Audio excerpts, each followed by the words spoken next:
বেলডাঙ্গার ঘটনা ইতিমধ্যে একটা নাটকীয়তা চলছে। তার কারণ এনআইএর তরফ থেকে আদালতে জানানো হচ্ছে তাদের হাতে এখনো পর্যন্ত কেস ডায়েরি হস্তান্তর হয়নি, এবং অন্যদিকে 36 জনের মধ্যে 31 জনকে সশরীরে আদালতে পেশ করার কথা ছিল, সেটাও হয়নি, এবং রাজ্যের তরফ থেকে কোনো রকম কোনো সহায়তা করা হচ্ছে না। এবং রাজ্যের তরফ থেকে যেটা করা হয়েছে, হাইকোর্টের প্রধান বিচারপতি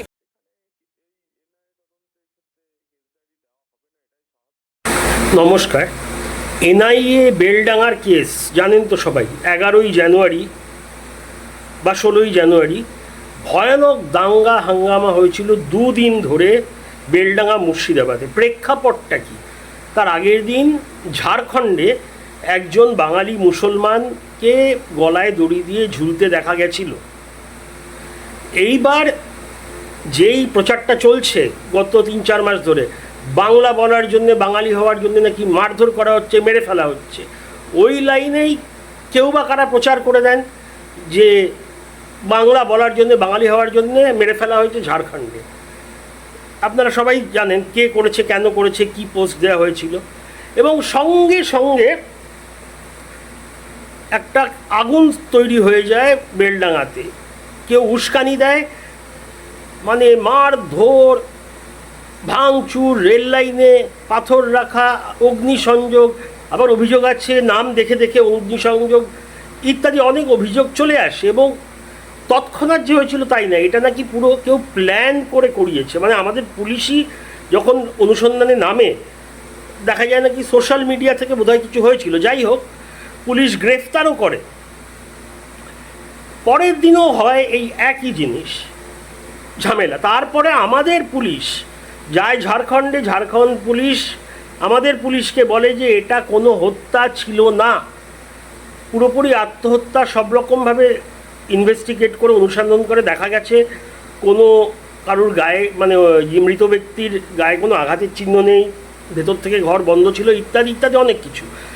আমাদের পুলিশই দেন বিবৃতি যে এটা আত্মহত্যা না। এবারে এই আত্মহত্যা কোনো হত্যা না, এবারে অনেক রাজনৈতিক মন্তব্য আসতে শুরু করে যে প্রথমে জানতো না ঝাড়খণ্ডে বোধহয় বিজেপি নেই, যেই জানা গেল বন্ধু সরকার অমনি ন্যারেটিভ পাল্টে গেল। সে যাই হোক, কিন্তু এনআইএ মানে ন্যাশনাল ইনভেস্টিগেশন এজেন্সি যখন এলো ফিল্ডে, এরা কি করে, এরা হলো প্রতিষ্ঠিত হয়েছিল 2008 সালে জঙ্গিপনা বা টেররিজম, সন্ত্রাসবাদের বিরুদ্ধে লড়তে, দেশের ভিতরে যে সন্ত্রাসবাদ তাদের মোকাবিলা করার জন্য। এবং বিনা প্রমাণে তো এরা আসবে না। এবং 36 জনকে তুলে নেওয়া হয় গ্রেফতার। এইবার এনআইএর বারবার অভিযোগ যে কেস ডায়েরি, মানে পুলিশ যা ইনভেস্টিগেট অনুসন্ধান করেছে তার কেস ডায়েরিটা কিছুতেই প্রমাণ ইত্যাদি যা আছে এনআইএর হাতে হস্তান্তর করছে না। বারবার অনুরোধ করাতেও করছে না। এই নিয়ে আদালতে যায়, পাল্টা সুপ্রিম কোর্টে যায়, রাজ্য সুপ্রিম কোর্ট ফেরত পাঠিয়ে দেয় হাইকোর্টকে। তারপরে ব্যাপারটা দেরি হচ্ছে দেখে লোয়ার কোর্ট মানে জেলা কোর্টের কাছে যায় এনআইএ, এবং ওই কোর্ট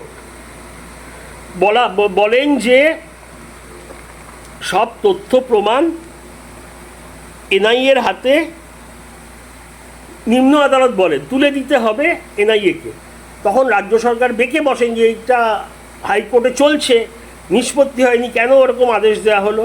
তো ওরা দিতে অস্বীকার করেন কোনো তথ্য, এবং পাল্টা যান কোর্টে। কোর্ট জানিয়ে দেয় হাইকোর্ট যে এটা 24শে ফেব্রুয়ারি এর নিষ্পত্তি হবে। এখন প্রশ্ন উঠছে, প্রবলেমটা কোথায়? সবার মনে প্রশ্ন আসবে, কি লোকানোর চেষ্টা চলছে? মানে এরা যদি নিরপরাধ হয়, এই যাদের ধরা হয়েছে দাঙ্গা হাঙ্গামার জন্যে, আপনারা দেখেছেন আগুন, পাথর ছোড়াছুড়ি, ট্রেনের ওপরে পাথর রাখা, সেটা মানে 1000 লোক মরতে পারে, 300-400 লোক তো মরতেই পারে। একটা হাই স্পিড ট্রেনে যদি অ্যাক্সিডেন্ট হয়, তা এইখানে এটাকে টেররিজম ভাবা ভুল কোথায়? আর এনআইএ তো বিশেষ প্রশিক্ষণপ্রাপ্ত, মানে পুলিশের থেকে অনেক বেশি একটা স্পেশাল এজেন্সি। তা যদি এরা নির্দোষ হয়, শেষ অবধি আলটিমেটলি সাজা তো দেবে হাইকোর্ট বা কোর্ট। তা এরা নির্দোষ হলে ছাড়া পেয়ে যাবে। কাদের আড়াল করার চেষ্টা হচ্ছে, এই প্রশ্নটা আসা কি স্বাভাবিক না? কেউ বলছে না আড়াল করছে, কিন্তু প্রশ্নটা তো আসছে, সত্য লুকানোর প্রচেষ্টা। এখন ভোটের সিজন চলছে, কোনো একটি বিশেষ ধর্মের ভোটারদের খুশি রাখার চেষ্টা। কারণ বেলডাঙ্গা যে হিংসা হয়েছিল, একটি ধর্মের লোকেরাই বেশি ছিলেন, এই প্ল্যান করে বেশি ছিলেন তাই না, ওই এলাকায় থাকেনি ওনারা। তো এত কিছু জিনিস তো আসতো না, এনআইএ কে দিয়ে দিতে পারতো। এনআইএর হাতে দিলে কোন মহাভারত অশুদ্ধ হয়ে যেত?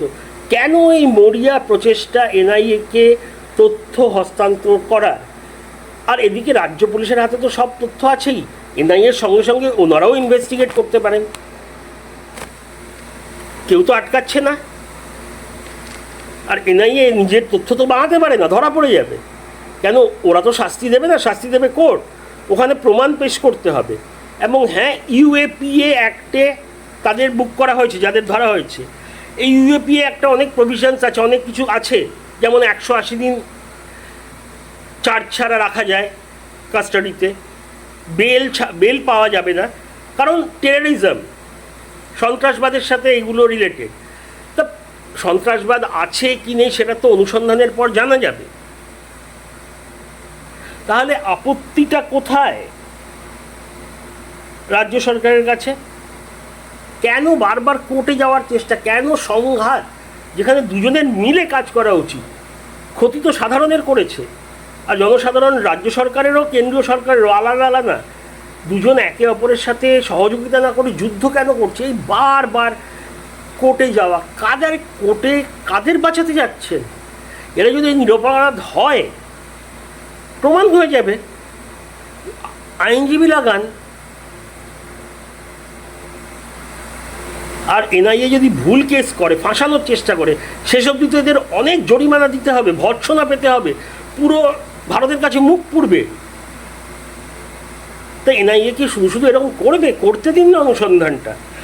ওই বিরোধী নেতা সজল ঘোষ মারাত্মক অভিযোগ এনেছেন, TV9 অভিযোগ আনলেন উনি যে এটা পুরোটাই নাকি মমতা ব্যানার্জির নির্দেশে হচ্ছে, এরা যারা করেছে সব টিএমসির। উনি বিরোধী নেতা, উনি বলবেনই, কিন্তু এনআইএকে করতে দিন তদন্ত। আপনাদের কি মতামত দর্শক জানাবেন। দেখার জন্য অনেক ধন্যবাদ। বন্দে মাতরম, বা বাই, টাটা।